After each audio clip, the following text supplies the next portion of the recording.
Good afternoon all. இன்றைக்கி இந்த வீடியோவில் நம்ம விட்டமின் டி ரிச் ஃபுட்ஸ் என்னென்ன அப்படின்னு பார்க்கலாம்.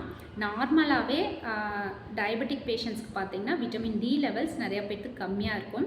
அது மட்டும் இல்லாமல் ஜென்ரலாகவே ஒரு கை கால் வலி இருக்குது, நமக்கு உடல் சோர்வாகுது, தசைப்பிடிப்பு மாதிரி இருக்குது, இது மாதிரிலாம் இருக்குது அப்படின்னாலே விட்டமின் டி லெவல்ஸ் பார்க்குறோம் அப்படின்னா விட்டமின் டி லெவல்ஸ் நிறையா பேர்த்துக்கு குறைவாக தான் இருக்குது. இந்த விட்டமின் டி வந்துட்டு நமக்கு டைரெக்டாக சன்லைட்லேருந்து கிடைக்குது. இப்போ விட்டமின் டி சன்லைட் எக்ஸ்போஷர் இப்போ கம்மியாக இருக்கிறதுனால நம்ம யாருமே அதிகமாக டைரக்ட் சன்லைட் படுற மாதிரி இல்லாதனால இப்போது நிறையா பேர்த்துக்கு இந்த விட்டமின் டி டிஃபிஷியன்சிஸ் காமனாக இருக்குது.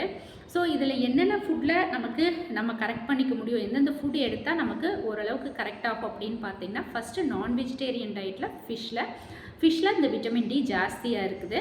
அடுத்தது பார்த்திங்கன்னா வெஜிடேரியன் டயட்டில் நார்மலாக உங்களுக்கு காமனாக கிடைக்கிற இந்த மஷ்ரூம்ஸ், இந்த காளானில் பார்த்திங்கன்னா உங்களுக்கு விட்டமின் டி ஜாஸ்தி. அதே போல் மில்க் வந்துட்டு நிறைய பேர் நாங்கள் மில்க் எடுத்துக்கிறோம் அப்படின்னு சொல்லுவாங்க. ஆனால் பார்த்தா டீ காஃபி தான் எடுத்துகிட்டு இருப்பாங்க, அதை தான் மில்க்குன்னு சொல்லுவாங்க. அப்படி இல்லை, நீங்கள் ப்ளைன் மில்காக டெய்லியும் 1 கிளாஸ் ஆர் 2 கிளாஸஸ் எடுத்துக்கணும். அப்படி எடுத்துக்கிட்டால் ஓரளவுக்கு உங்களுக்கு விட்டமின்ஸ், இந்த கால்சியம் எல்லாமே வந்துட்டு மில்கில் நிறைய இருக்குது, அது கிடைக்கும். அடுத்ததாக பார்த்தீங்கன்னா இது பாலாடை கட்டி சீஸ்லேயும் இருக்குது விட்டமின் டி. அடுத்தது யோகட், அந்த தயிர் அதுலேயும் இருக்குது. அடுத்ததாக எக்குனா சில பேர் கேட்பாங்க மஞ்சள் கரு இல்லாமல் சாப்பிட்லாமா அப்படின்ட்டு. மஞ்சள் கருவோடு சேர்த்து சாப்பிட்டா தான் நல்லது. அதில் கொலஸ்ட்ரால் வருமா அப்படின்னா அப்படி கிடையாது.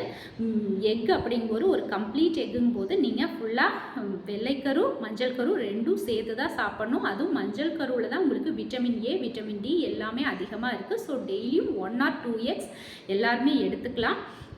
அடுத்தது பார்த்திங்கன்னா உங்களுக்கு இந்த 4 ஃப்ரூட்ஸில் பார்த்தீங்கன்னா ஆரஞ்சஸில் பர்டிகுலர்லி இந்த விட்டமின் டி அதிகமாக இருக்குது. ஸோ விட்டமின் டி ரிச் ஃபுட்ஸ்னு பார்த்தீங்கன்னா நீங்கள் நான் வெஜிடேரியனில் ஃபிஷ் எடுத்துக்கணும், வெஜிடேரியன் டயட்டில் மஷ்ரூம், அடுத்தது மில்க், அப்புறம் எக், அப்புறம் மில்க், சீஸ், அப்புறம் ஆரஞ்சு. இந்த ஃபுட்ஸில் எல்லாமே விட்டமின் டி அதிகமாக இருக்குது. இதில் எல்லாமே டெய்லியும் ரெகுலராக எடுத்துக்கும் போது கொஞ்சம் உங்களுக்கு அந்த விட்டமின் டி டிஃபிஷியன்சி குறையும். ஆனால் உங்களுக்கு ரொம்ப குறைவாக தான் இருக்குது அப்படிங்கும்போது நீங்கள் டேப்லெட்ஸ் டெஸ்ட் பண்ணிவிட்டு கரெக்டாக டேப்லெட்ஸ் போடும்போது தான் அந்த விட்டமின் டி டிஃபிஷியன்சி கரெக்டாகும். Thank you all.